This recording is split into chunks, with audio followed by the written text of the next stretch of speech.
Ako din si Patrick Bulikaya na nagos sila sa Chicago. Yung namin, pangkalaran ako sa Kaya tayo years na-serve sa Sigmantay.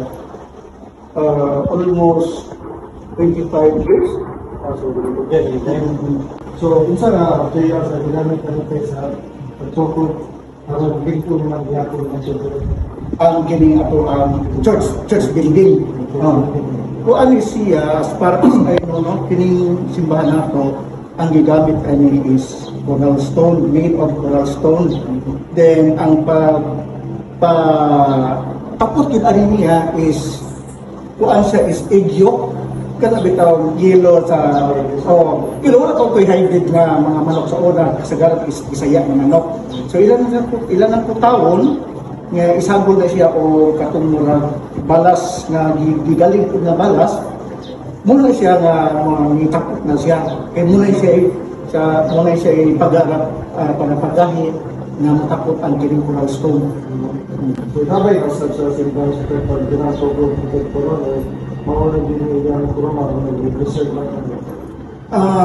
Naay mga minor nga ani siya nga usab tungod sa mga kalamidad bitaw nga mga sa mga bagyo, may portion nga na nabuba nga wala na mauli ang original na materials na butuan nga dapat so napulihan ako mga bago nga mga gamit sad nga materials po.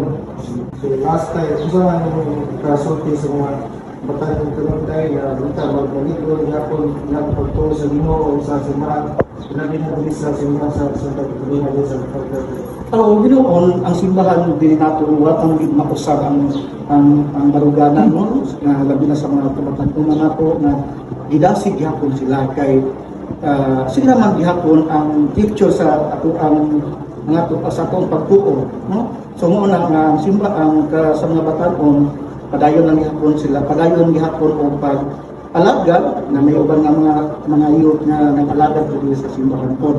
So mo na ako lang kasulti sa mga batanon nga unsa ang pagtuo nga ilahang na dawat gikan sa ilang mga ginikanan ato nang dasigon inspired nga then natin uban sa paglaom karon nga kining simbahan mo padayon ni siya o dili ni siya mamatay diyan kay tungod sa mga katanungan nga dunay gihuptan ni pagtuo. So salamat kayo sa imong time. Sige. Wala yung Salamat.